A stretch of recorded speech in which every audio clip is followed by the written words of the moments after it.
Halo semuanya, Assalamualaikum warahmatullahi wabarakatuh. Sebelumnya, terima kasih kepada teman-teman yang telah mengklik video ini. Seperti yang teman-teman lihat di judul dan thumbnail, kita akan membahas tentang Designing Sharia Contract.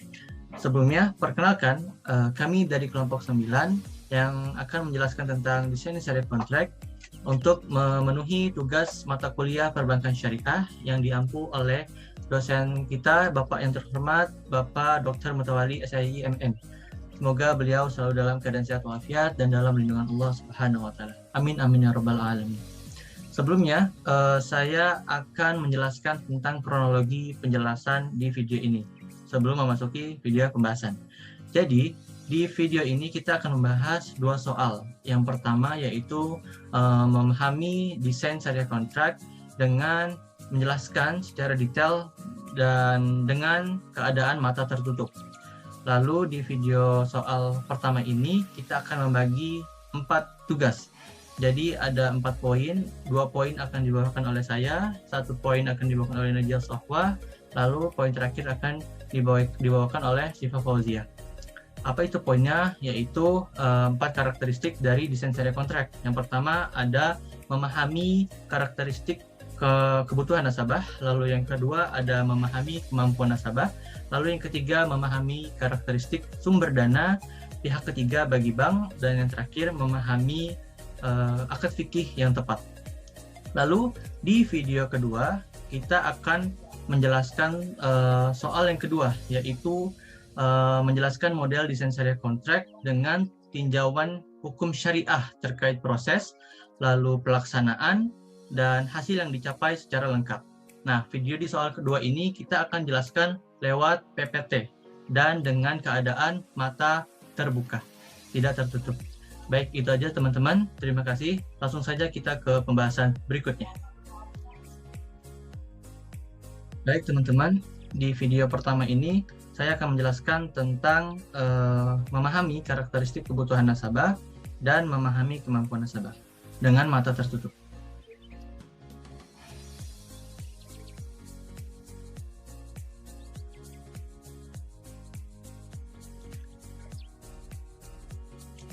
Designing Sharia Contract. Designing Sharia Contract ini memiliki arti yaitu teknik mendesain suatu akad untuk pembiayaan syariah. Jadi teknik mendesain suatu akad pembiayaan syariah atau upaya untuk menemukan atau menempatkan bentuk kontrak yang tepat sesuai dengan kegiatan pembiayaan di bank syariah. Dan oleh karena itu, salah satu syarat yang harus dilakukan yaitu memahami akad-akad yang berlaku di perbankan syariah. Lalu selanjutnya, di desain syariah kontrak ini memiliki 4 karakteristik, yaitu apa? Yang pertama yaitu memahami karakteristik kebutuhan nasabah, lalu yang kedua memahami kemampuan nasabah, yang ketiga memahami karakteristik sumber dana pihak ketiga bagi bank, lalu yang terakhir memahami akad fikih yang tepat. Dan saya di sini akan menjelaskan 2 poin tadi, yaitu memahami karakteristik kebutuhan nasabah dan memahami kemampuan nasabah. Oke, di pembahasan selanjutnya yaitu di poin pertama. Tadi dijelaskan yang pertama yaitu karakteristik kebutuhan nasabah. Nah, di dalam memahami karakteristik kebutuhan nasabah ini, kita harus lihat apa yang penting nih di dalam poin ini. Nah, di dalam poin ini tuh yang penting ada 2, yaitu yang pertama ada objek, lalu ada kegunaan. Kita akan bahas yang pertama dulu, yaitu objek.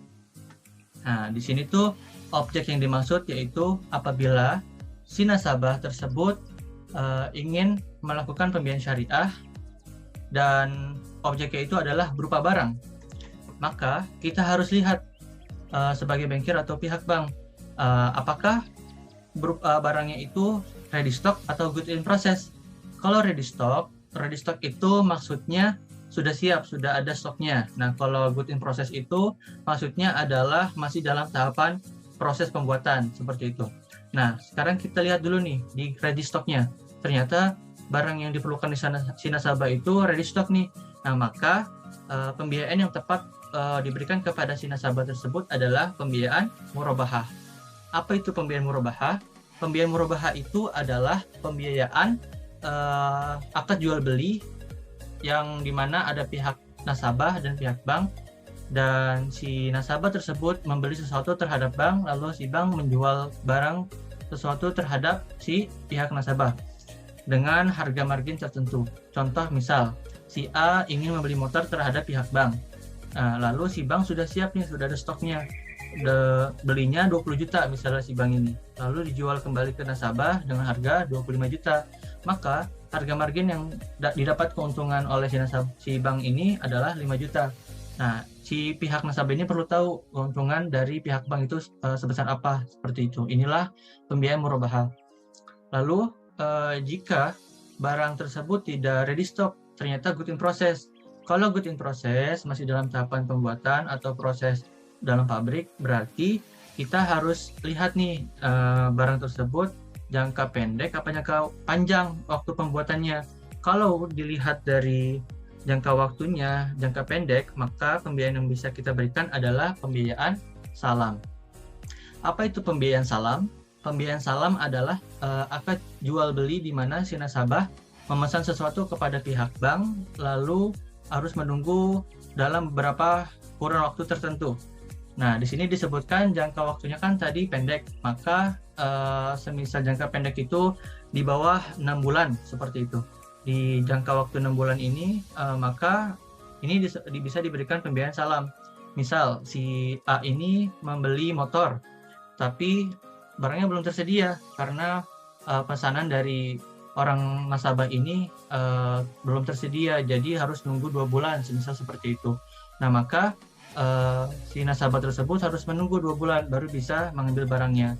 Dengan asumsi si nasabah tersebut bisa melaksanakan kewajibannya untuk melunasi dan membayar sekaligus pembayarannya.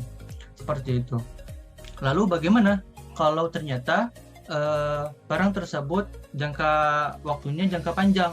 Nah, jangka panjang itu maksudnya di atas 6 bulan seperti itu. Jadi proses pembuatannya misal 7 bulan, 8 bulan, atau dapat mencapai 1 tahun seperti itu. Jadi pembiayaan yang bisa kita berikan kepada nasabah yang jangka waktunya ternyata panjang, maka bisa diberikan pembiayaan istisna. Nah, pembiayaan istisna ini di sini disebutkan artinya adalah akad jual beli di mana si nasabah melakukan pemesanan kepada pihak bank, lalu barangnya belum tersedia, masih good in process gitu, masih dalam proses. Kalau mau barangnya masih ada di bulan tertentu, misal di 7 bulan kemudian, 1 tahun kemudian, baru bisa diberikan kepada si nasabah. Nah, kalau nasabah mau, berarti dilakukanlah pembiayaan istisna seperti itu. Lalu dengan asumsi si nasabah ini dapat melakukan kewajiban pembayarannya dalam beberapa kali, seperti dicicil, jadi tidak langsung dibayar langsung seperti itu, karena kan barangnya belum tersedia, jadi belum jelas seperti itu. Berikutnya yaitu tadi kan kita bahas tentang objek ya dari barang. Nah, bagaimana kalau ternyata si nasabah tersebut membutuhkan objeknya bukan berupa barang, melainkan jasa. Kalau ternyata si nasabah membutuhkan jasa, maka kita bisa memberikan pembiayaan ijaroh. Apa itu ijaroh? Ijaroh itu adalah pembiayaan sewa-menyewa, seperti itu. Jadi contohnya, misal si B ingin menyewa rumah lewat pihak bank. Nah, maka pihak bank akan menyediakan sebuah rumah untuk disewakan kepada si nasabah tadi. Nah, ini jasa yang diberikan oleh bank kepada si nasabah. Maka pembiayaan yang tepat adalah pembiayaan ijarah. Ini pembahasan objek. Nah, bagaimana di kegunaan? Tadi kan ada 2 hal penting, objek dan kegunaan. Nah, sekarang kegunaannya. Kalau kegunaannya itu harus kita lihat nih, apakah si nasabah tersebut melakukan pembiayaan ini untuk kegiatan produktif atau konsumtif. Kalau kegiatan produktif, maka bisa dikatakan pembiayaannya ini bisa untuk modal kerja atau investasi. Nah, kalau ternyata pembiayaannya untuk konsumtif, berarti ini hanya untuk pribadi atau sendiri gitu, hanya untuk sehari-hari dilakukan pembiayaannya hanya untuk dirinya gitu, bukan untuk perusahaan seperti itu. Lalu kegunaan ini kita lihat dari sisi produktif dulu. Nah, kalau produktif tadi kan ada dua tuh, ada modal kerja dan investasi. Kita bahas modal kerjanya dulu. Nah, kalau di modal kerja, kita lihat nih, apakah si nasabah tersebut pembiayaannya sudah memiliki kontrak terlebih dahulu oleh pihak ketiga atau belum. Kalau ternyata si nasabah sudah mempunyai kontrak kepada pihak ketiga atau investor, maka harus ditanya lagi nih, apakah pembiayaannya untuk pekerjaan konstruksi atau untuk pengadaan barang. Kalau untuk konstruksi, maka pembiayaan yang tepat adalah pembiayaan istisna. Maksudnya pembiayaan konstruksi ini ke pekerjaan konstruksi ini seperti pembangunan gedung, pembangunan rumah, pembangunan seperti itu. Jadi yang bisa diberikan oleh pihak bank adalah pembiayaan istisna. Karena jangka waktunya kan lama tuh, jadi memerlukan jangka waktu yang lama seperti itu. Lalu kalau ternyata di kegunaan ini, di modal kerja ini, tadi kan dilihat dari kontraknya sudah ada atau belum ya. Kalau sudah ada, kita lihat dari sisi apakah si nasabah punya kontrak atau belum nih. Kalau sudah, ternyata kita kasih pembiayaan istisna. Nah, kalau ternyata untuk pengadaan barang, kita berikan pembiayaan mudharabah, akad kerjasama, seperti itu. Jadi saya ulangi lagi, kalau untuk modal kerja, kita harus lihat apakah si nasabah sudah punya kontrak atau belum. Nah, kalau sudah punya kontrak, maka kita lihat apakah pembiayaan tersebut untuk konstruksi atau untuk pengadaan barang. Kalau untuk konstruksi, kita kasih pembiayaan istisna. Kalau untuk pengadaan barang, kita berikan pembiayaan mudharabah, seperti itu. Lalu bagaimana kalau si pihak nasabah belum mempunyai kontrak pada pihak ketiga? Ya, maka kita harus lihat pembiayaannya, berupa barang itu ready stock atau good in process. Nah, kalau ready stock, maka pembiayaan yang bisa kita berikan adalah pembiayaan murabahah, seperti yang tadi saya jelaskan. Lalu kalau good in process, masih dalam tahap proses, dilihat lagi dari jangka waktunya. Kalau jangka waktunya pendek, maka pembiayaan salam. Kalau jangka panjang, maka pembiayaan istisna, seperti itu. Nah, jadi di dalam kegunaan ini ada dua, yaitu ada modal kerja dan investasi. Kita sudah bahas tentang modal kerjanya. Sekarang tentang investasinya. Nah, di investasi ini kita harus lihat apakah si nasabah itu menggunakan pembiayaan tersebut tuh di dalam ready stock atau good in process. Kalau barang tersebut ternyata pembiayaan tersebut ternyata ready stock, maka harus dilihat ready stocknya ini, barangnya ini sensitif gak terhadap pajak atau tidak, seperti itu. Kalau ternyata barang tersebut ready stock, lalu ternyata benar dia barang yang sensitif terhadap pajak, maka pembiayaan yang bisa diberikan oleh si nasabah adalah pembiayaan IMBT. Apa itu IMBT? IMBT adalah Ijarah Muntahiyah Bitamlik. Nah, maksud Ijarah Muntahiyah Bitamlik ini adalah akad sewa menyewa, di mana di akhir akad akan terjadi kepemindahan kepemilikan barang. Jadi misalnya nih, si A ingin motor, seperti itu, investasi motor atau investasi apa gitu ya. Lalu ternyata nih sensitif terhadap pajak, ya maka kita bisa berikan pembiayaan IMBT, yaitu sewa menyewa dulu, bayar cicil-cicil sewa menyewanya, lalu sudah selesai akadnya, maka barang tersebut bisa dimiliki oleh si nasabah, seperti itu. Nah, bagaimana kalau barang ready stock-nya tidak sensitif terhadap pajak? Ya maka barang yang tersebut bisa kita berikan pembiayaan akad murabahah, betul. Jadi akad murabahah, akad jual beli di situ. Nah, lalu bagaimana jika ternyata barang tersebut tidak ready stock, yaitu good in process? Kalau good in process, kembali lagi kita lihat dari jangka waktu kurun tertentu. Misal jangka waktunya itu jangka pendek, ya maka pembiayaannya pembiayaan salam. Kalau jangka panjang, maka pembiayaan istisna. Seperti itu. Jadi saya ulangi lagi, di kegunaan ada dua hal yang penting, yaitu modal kerja dan investasi.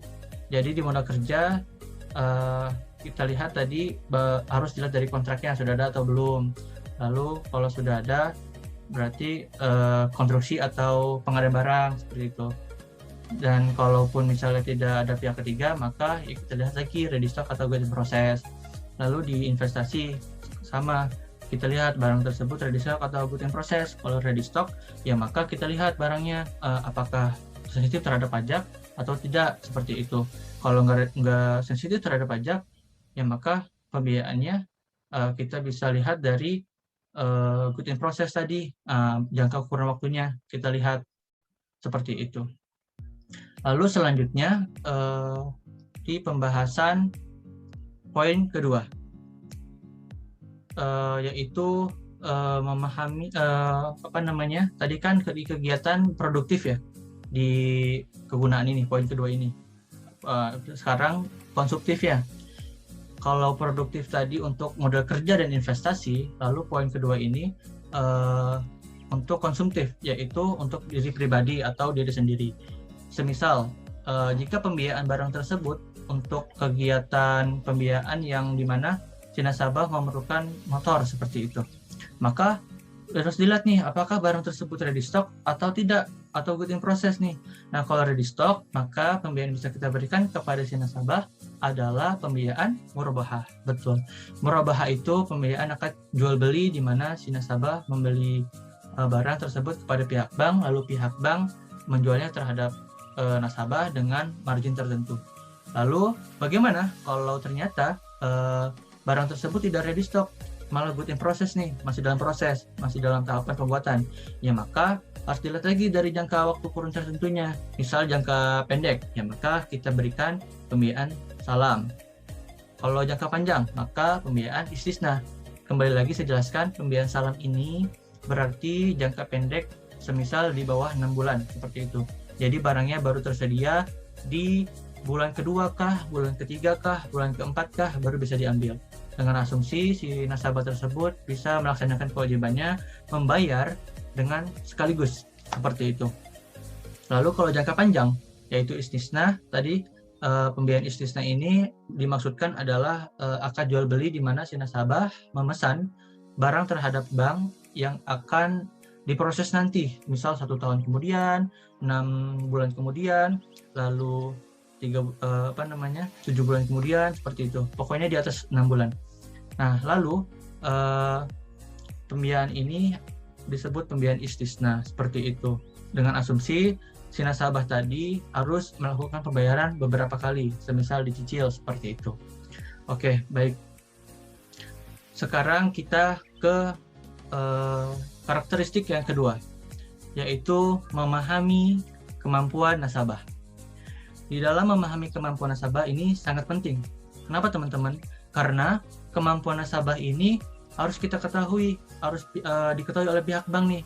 Kenapa? Karena untuk mengurangi resiko yang lebih tinggi, kita harus tahu nih prediksi apakah orang ini bisa mampu atau tidak, seperti itu. Nah, kalau ternyata kita lihat dari sisi apakah yang terpenting dari karakteristik ini, yaitu adalah ada di hal predictable. Jadi highly predictable ini sangat penting. Jadi maksud highly predictable ini itu untuk melihat si nasabah apakah pendapatannya bisa diprediksi atau tidak. Nah, kalau ternyata pendapatan si nasabah tadi bisa diprediksi, maka ini bisa kita lihat apakah si nasabah ini pembiayaannya akan dilakukan untuk konstruksi atau pengadaan barang, seperti itu. Nah, kalau ternyata si nasabah ini memiliki prediksi atas pendapatannya, prediksi itu di sini tuh maksudnya begini teman-teman. Misal ada seorang nasabah nih datang ingin melakukan pembiayaan syariah. Diprediksinya itu maksudnya si nasabah ini mempunyai pekerjaan yang mempunyai pendapatan yang tetap seperti setiap bulannya. Misalnya nih ya, kayak peran profesi guru, profesi PNS, profesi pegawai negeri, BUMN, atau TNI, dan pokoknya nasabah-nasabah yang mempunyai pendapatan yang bisa diprediksi setiap bulannya. Misal dapat gaji 3 juta kah, 4 juta kah, 5 juta kah, seperti itu. Nah, maka jika nasabah ini ternyata bisa nih diprediksi nih. Nah, maka kita lihat apakah pembiayaan tersebut untuk konstruksi atau pengadaan barang. Nah, kalau untuk konstruksi maka kita bisa berikan pembiayaan istisna. Kalau untuk pengadaan barang kita bisa berikan mudharabah. Lalu jika ternyata si nasabah ini tidak bisa diprediksi, teman-teman, gajinya tidak terprediksi gitu. Misalnya kan kalau dagang nggak prediksi ya, misal dapat berapanya, jadi nggak nentu seperti itu, nggak bisa diprediksi setiap bulannya. Ya maka pembiayaan yang tepat bisa kita berikan kepada si nasabah tersebut adalah dilihat dari ready stock dan good in process. Kalau barang tersebut ready stock sudah ada nih, nah maka pembiayaan yang bisa kita berikan kepada si nasabah tersebut adalah pembiayaan murabahah. Betul. Kalau pembiayaan murabahah ini akad jual beli, jadi dari pihak bank sama si pihak nasabah melakukan akad jual beli seperti itu, di mana ada margin tertentu untuk si pihak banknya. Lalu kalau good in process, ya maka kita lihat lagi di kurun waktunya, di jangka waktunya nih, jangka waktunya pendek apa panjang. Kalau pendek maka pembiayaan salam, yaitu menunggu sampai di bawah 6 bulan seperti itu, baru ada barangnya, tapi dengan asumsi harus membayar sekaligus seperti itu. Lalu kalau jangka waktunya panjang, yaitu di atas 6 bulan, barangnya baru ada, maka ini disebut pembayaran istisna. Dan ini dengan asumsi si nasabah ini harus menyelesaikan kewajibannya dengan membayar beberapa kali seperti dicicil, seperti itu. Jadi seperti itu teman-teman. Ada karakteristik pertama dan kedua. Yang pertama memahami karakteristik kebutuhan nasabah, lalu yang kedua memahami kemampuan nasabah. Ini sangat penting teman-teman. Kenapa? Karena di karakteristik ini yang sangat harus hati-hatikan gitu, harus dilihat, karena kita harus tahu nih kebutuhan nasabah apa, maunya apa, jangan sampai salah pembiayaan syariah. Kenapa begitu? Karena jika salah pembiayaan syariah, bukan hanya batal saja, tapi bisa jadi akadnya jadi haram seperti itu. Bisa jadi ada ribanya seperti itu. Jangan sampai. Jadi harus dilihat lagi dari segi si nasabahnya butuh apa, maka diberikan pembiayaan ini. Nah, terus kalau dilihat juga nih kemampuan nasabah ini sampai mana. Jangan dipaksakan. Kalau dipaksakan nanti jadi memberatkan si nasabahnya tersebut. Seperti itu. Jadi itu aja teman-teman. Mohon maaf apabila ada kesalahan. Selanjutnya yaitu memahami karakteristik sumber dana pihak ketiga yang akan dibawakan oleh Najia Sofwah.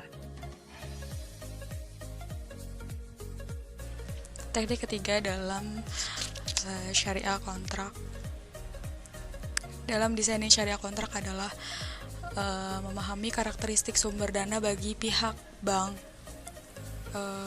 Tujuannya untuk mendapatkan kepastian bank untuk memenuhi kebutuhan cash out bank dalam memberikan pembiayaan dapat ditutupi oleh pembayaran cash in dari debitor. Maka berdasarkan atas dua tujuan tersebut, memahami karakteristik sumber dana, ketiga bank harus melakukan analisis arus kas, baik dari sisi cash out bank atau berarti juga sebagai cash in dari debitor. Dalam cash in bank atau cash out nasabah, faktor yang harus diperhatikan yaitu apakah berbentuk grace period atau tidak. Maksud dari grace period itu adalah tenggang waktu yang diberikan bank kepada debitor untuk tidak melakukan pembayaran cicilan sampai waktu tertentu. Jika grace period, maka konsekuensinya bank tidak akan mendapatkan cash in dari debitor selama masa tersebut. Bank juga tidak mampu memberikan bagi hasil kepada nasabah penyimpan dana, dan bank harus mencermati apakah pembayaran tersebut dilakukan secara installment atau tidak. Apabila tidak installment, debitur yang melakukan pembayaran satu kali. Jika installment, berarti bank masih memungkinkan memberikan bagi hasil kepada deposan sesuai dengan termin installment. Oleh karena itu, faktor selanjutnya yakni apakah pembayaran itu dilakukan secara bulanan atau tidak. Jika bulanan, maka menggunakan multiple akad. Karena dengan menggunakan multiple akad, walaupun ada masa grace period, bank tetap mampu mendapatkan cash in dari debitor setiap bulannya. Selanjutnya, saya akan menjelaskan tentang memahami akad fikih yang tepat. Teknik keempat yang perlu dilakukan untuk mendesain suatu akad pembiayaan syariah itu adalah memahami akad fikih yang tepat. Seperti yang telah kita kemukakan pada bab terdahulu, penerapan sebuah transaksi tidak boleh bertentangan dengan syariah Islam, baik itu dilarang karena haram, selain zatnya mengandung tadlis, ihtikar, bai najasi, goror, dan riba, maupun karena tidak sah akadnya, yakni rukun dan syarat yang tidak terpenuhi, terjadi ta'alluq, serta terjadi dua akad dalam satu transaksi secara bersamaan. Di sisi lain, penerapan sebuah akad pada suatu transaksi itu harus memperhatikan karakteristiknya. Karakteristik dari akad yang dimaksud itu, apakah akad tersebut termasuk ke dalam kategori akad tabaru atau akad tijarah. Jika itu termasuk dalam akad tabaru, bank tidak bisa meminta kompensasi dari nasabah terhadap pelaksanaan suatu transaksi. Sebaliknya, jika termasuk akad tijarah, bank berhak memperoleh kompensasi dari nasabah terhadap pelaksanaan transaksi. Dengan kata lain, hasil identifikasi yang sudah kita lakukan itu akan memperoleh kepastian mana akad yang bisa diharapkan kompensasinya dan mana akad yang tidak bisa kita harapkan. Transaksi-transaksi yang termasuk ke dalam akad tijarah itu kita dapat melakukan identifikasi lebih lanjut lagi mengenai mana yang termasuk ke dalam akad tijarah yang berbasis natural certainty contracts dan mana pula akad tijarah yang berbasis natural uncertainty contracts. Tujuan dari identifikasi ini adalah untuk memperoleh kepastian pembayaran dari segi jumlah atau amount maupun waktu atau timing. Natural certainty contracts merupakan kontrak atau akad dalam bisnis yang memberikan kepastian pembayaran, baik itu dari segi jumlah atau amount maupun waktu atau timing. Atau dalam kata lainnya, natural certainty contracts ini kedua belah pihak saling mempertukarkan aset yang dimiliki. Oleh karena itu, objek pertukarannya pun harus ditetapkan di awal akad dengan pasti, baik jumlah atau quantity, mutu atau quality, harga atau price, maupun waktu penyerahannya atau time of delivery. Jadi, kontrak-kontrak itu termasuk secara sunnatullah memberikan return yang tetap dan pasti. Nah, kategori ini termasuk dalam kategori murabaha, ijarah, ijarah muntahiyah bitamlik, salam, dan istisna. Sedangkan yang dimaksud dengan natural uncertainty contracts adalah kontrak atau akad dalam bisnis yang tidak memberikan kepastian pendapatan atau return, baik dari segi jumlah atau amount maupun waktu atau timing. Oleh karena itu, NUC ini tingkat returnnya bias positif, negatif maupun nol. Nah, kategori ini tuh termasuk ke dalam mudarobah, musyarakah, muzaroah, musako, dan muhabbaroh. Baik, jadi pembahasan saya di atas itu bisa disimpulkan bahwa penentuan akad yang akan diambil dalam pembiayaan seharusnya dilihat dari segi keadaan nasabah, seperti karakteristiknya, waktu, serta memahami syarat dalam Al-Quran. Selanjutnya, studi kasus. Akad yang paling dominan dalam perbankan syariah. Jawabannya, tujuan pembiayaan dalam perbankan syariah bukan sekedar peningkatan pada aspek profitnya, melainkan pada aspek manfaat pada bank tersebut. Sehingga tujuan dari pembiayaan bank syariah itu adalah untuk memenuhi pemilik dana, karyawan, dan pihak bank tersebut.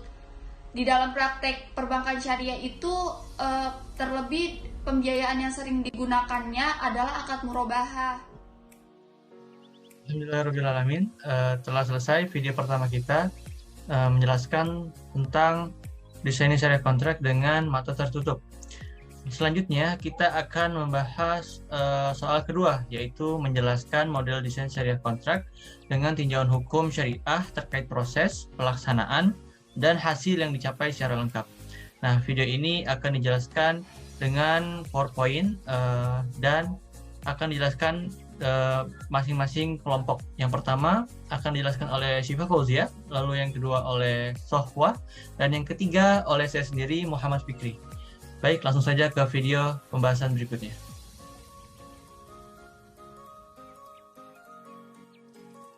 Menjelaskan tentang designing syariah kontrak. Beragamnya jenis akad yang digunakan bank syariah dalam mengakomodasi berbagai produk pembiayaannya merupakan salah satu hal yang membedakannya dengan bank konvensional. Bagaimana memilih dan menetapkan akad yang tepat untuk suatu produk pembiayaan tentulah dibutuhkan berbagai pertimbangan yang matang. Diperlukan pengetahuan fikih muamalah, fikih akad, dan identifikasi akad yang baik dan benar. Apabila salah dalam menggunakan akad, bukan saja akadnya dapat dibatalkan, melainkan juga bisa haram karena riba atau karena memang akadnya terlarang. Selanjutnya, ada 4 teknik yang perlu dilakukan untuk mendesain suatu akad pembiayaan syariah, yaitu yang pertama, memahami karakteristik kebutuhan nasabah, yang kedua, memahami kemampuan nasabah, yang ketiga, memahami karakteristik sumber dana pihak ketiga dari bank, dan yang terakhir, memahami akad fikih yang tepat. Selanjutnya, tinjauan hukum syariah terkait proses. Dalam agama Islam, akad itu merupakan sesuatu hal yang sangat penting yang dapat membedakan antara yang halal dengan yang haram.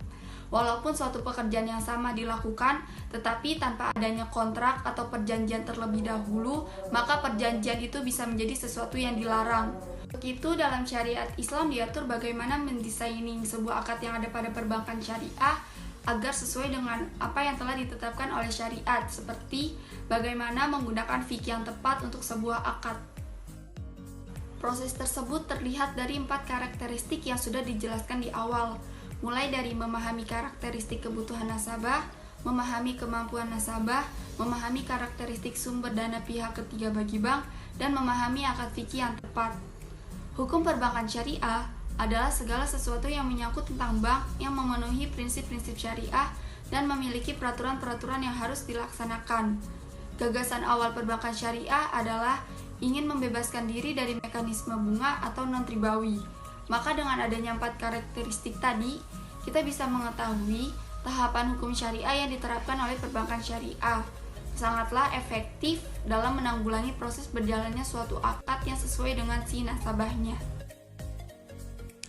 Baik, selanjutnya saya akan menjelaskan tentang pelaksanaan.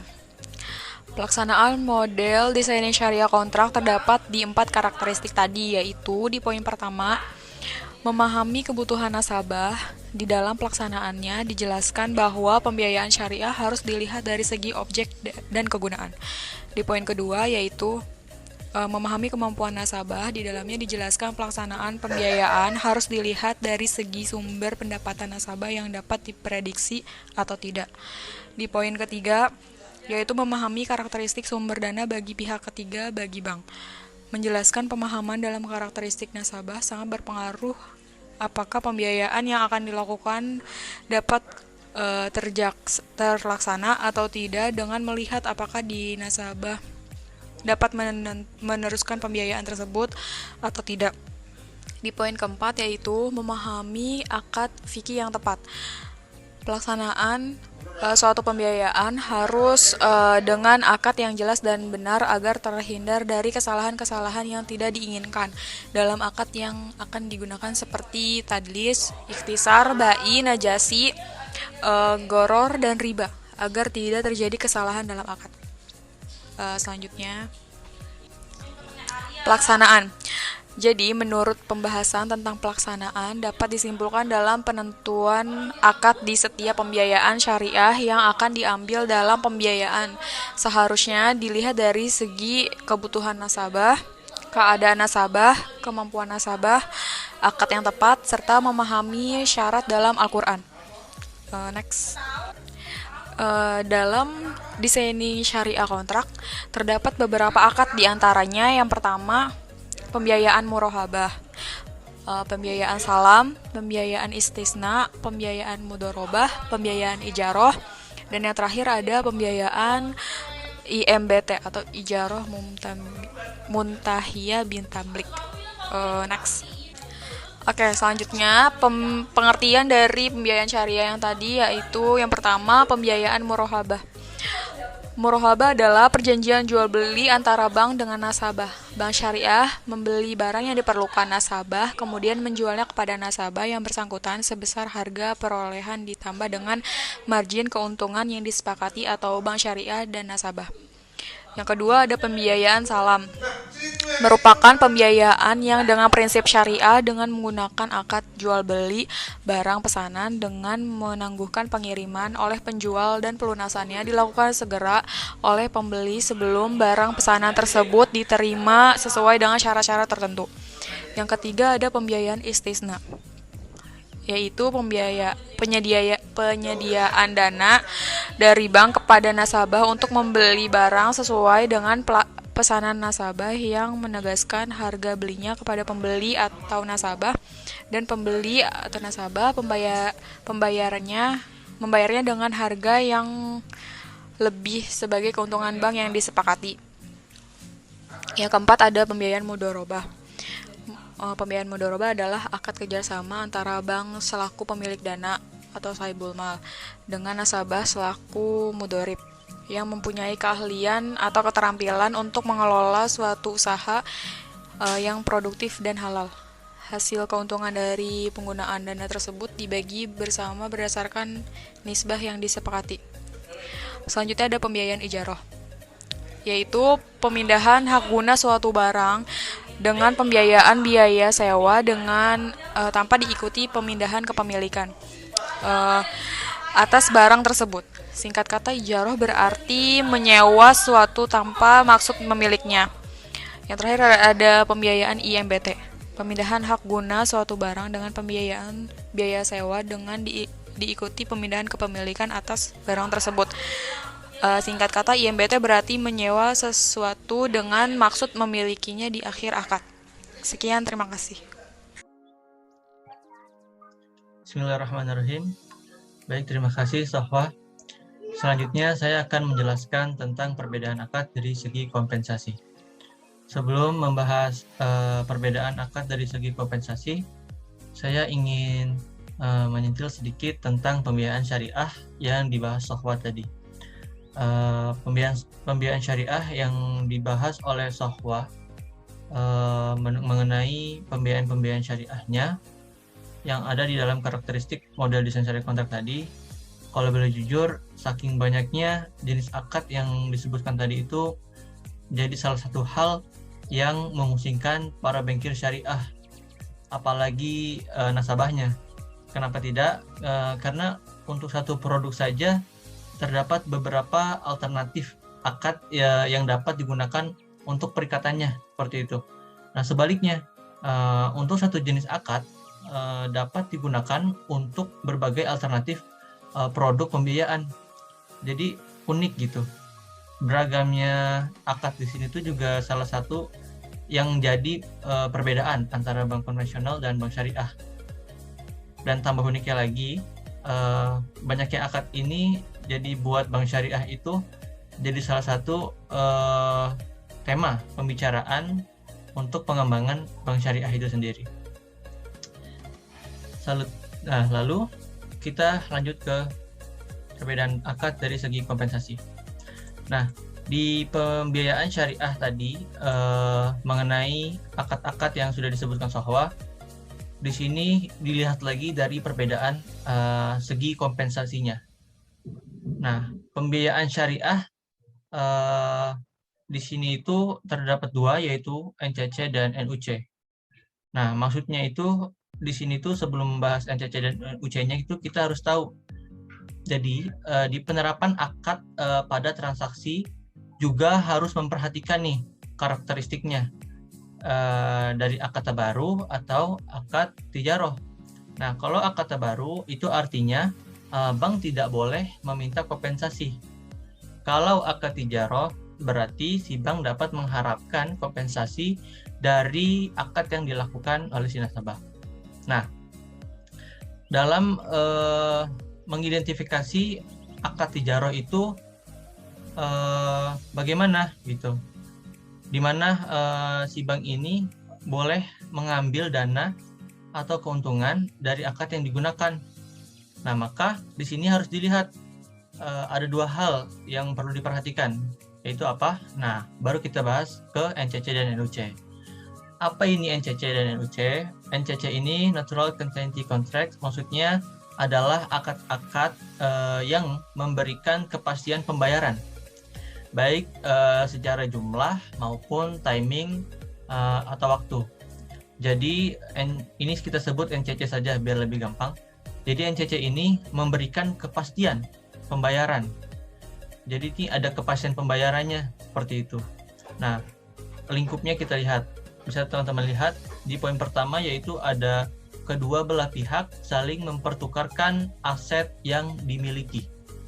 Lalu yang kedua, objek pertukarannya pun harus ditetapkan di awal akad yang pasti, baik jumlah kuantitinya dan mutu kualitinya, maupun harga maupun waktu dan time of delivery-nya.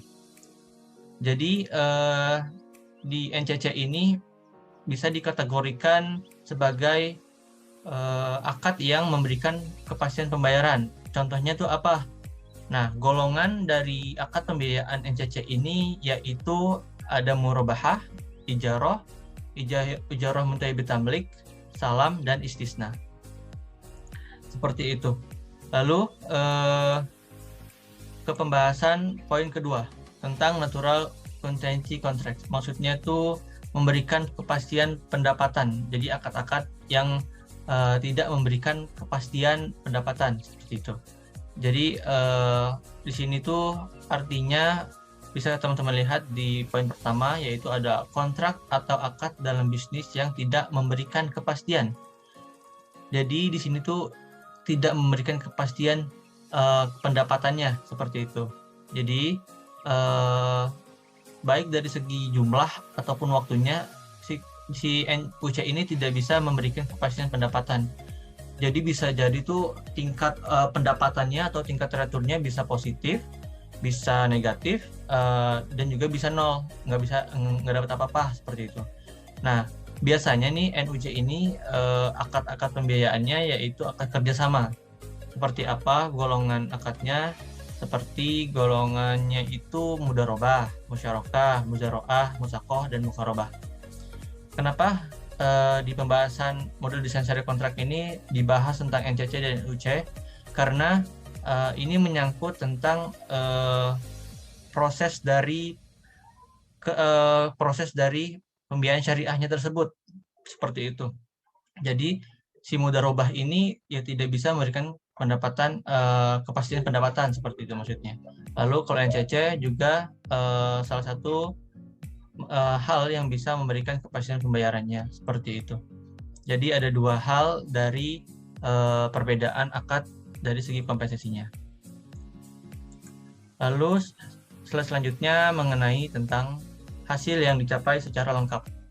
Nah, ini yang ditunggu-tunggu. Kenapa? Karena ini adalah soal terakhir dari soal nomor 2, yaitu hasil yang dicapai secara lengkap. Nah, bisa teman-teman lihat di gambar yang saya ambil dari sumber Otoritas Jasa Keuangan di web bareksa.com. Di sini terlihat gambar persentase dari diagram batang, bagan, dan diagram lingkaran. Nah, sebelum membahas tentang hasil yang dicapai secara lengkapnya, ada pertanyaan nih yang sering banget ditanyakan di dalam pembiayaan syariah. Akad yang paling dominan dalam perbankan syariah itu apa? Nah, tujuan pembiayaan dalam perbankan syariah bukan sekedar peningkatan pada aspek profitnya saja. Nah, tapi melainkan juga untuk aspek manfaat pada bank tersebut.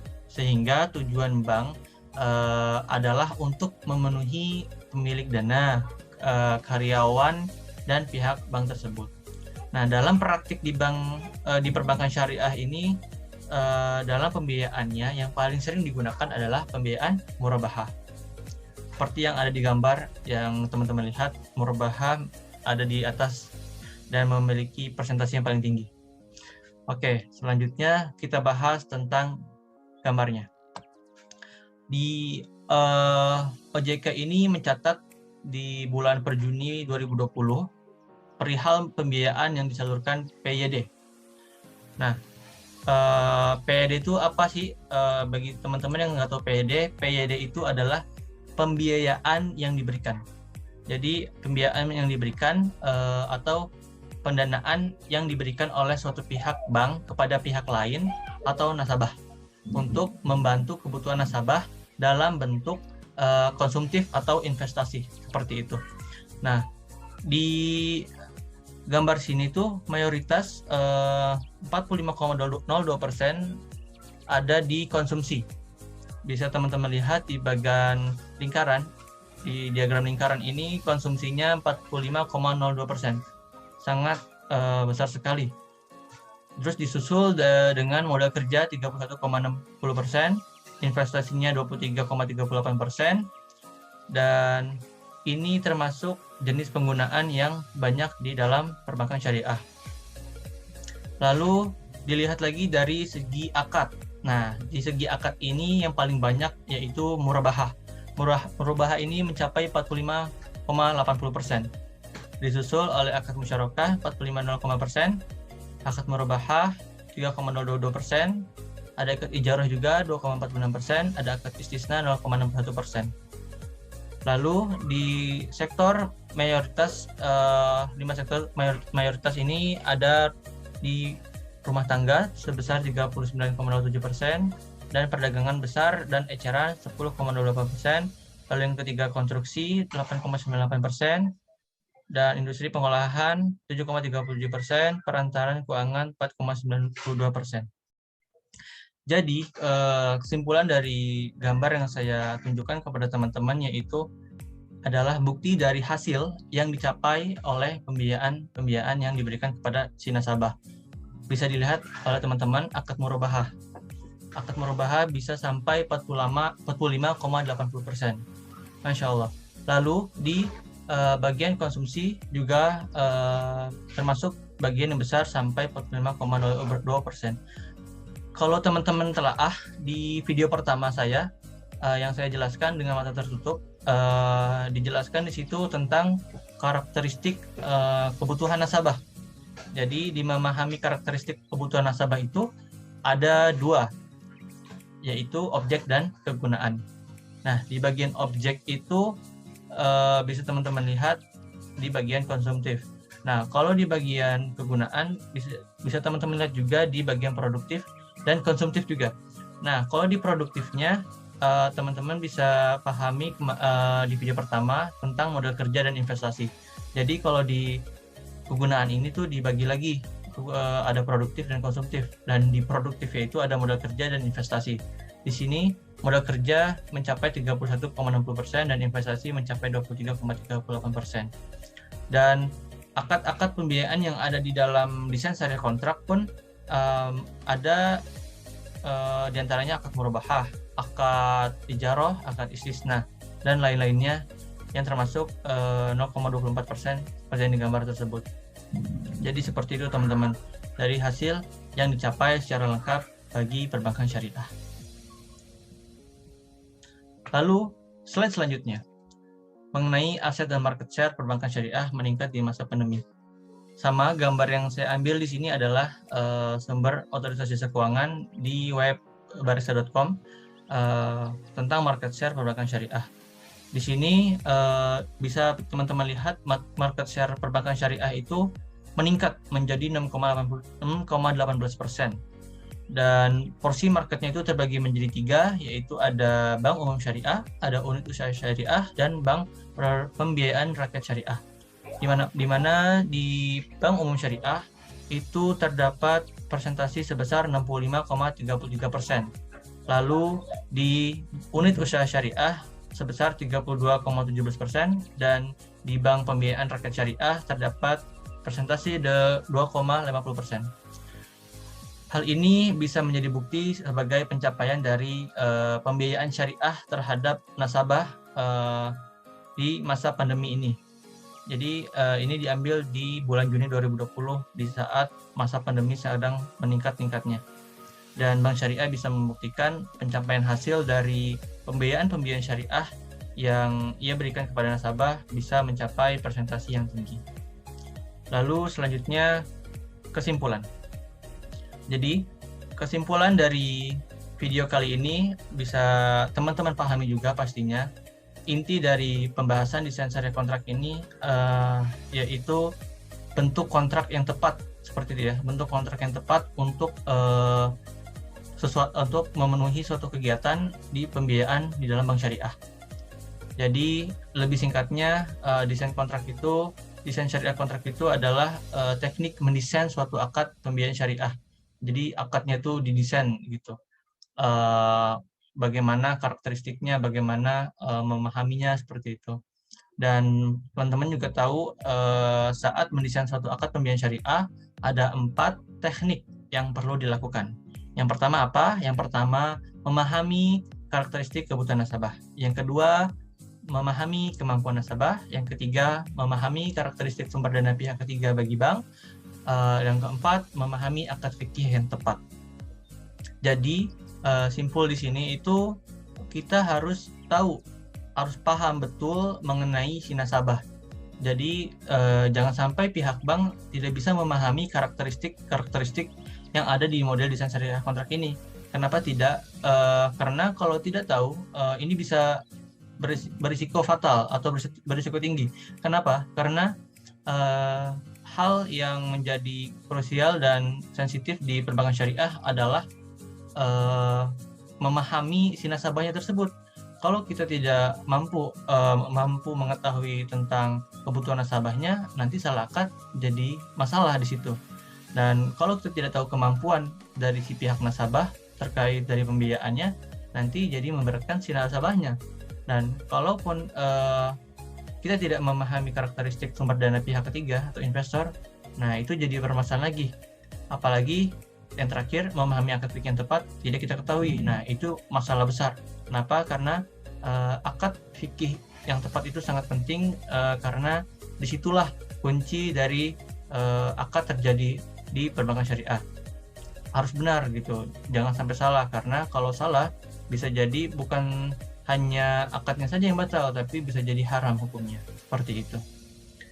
Baik, terima kasih. Itu saja yang bisa kami sampaikan kepada teman-teman.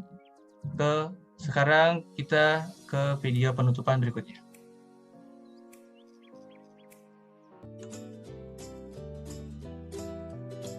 Alhamdulillahirrabbilalamin.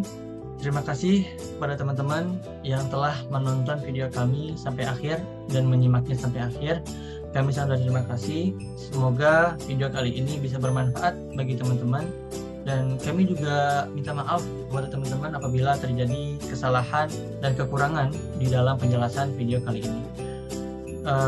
Kami dari kelompok 9, saya sendiri Muhammad Fikri, lalu ada Sofa, lalu ada Sifa Fauziah. Kami sekali lagi minta maaf, kami undur pamit.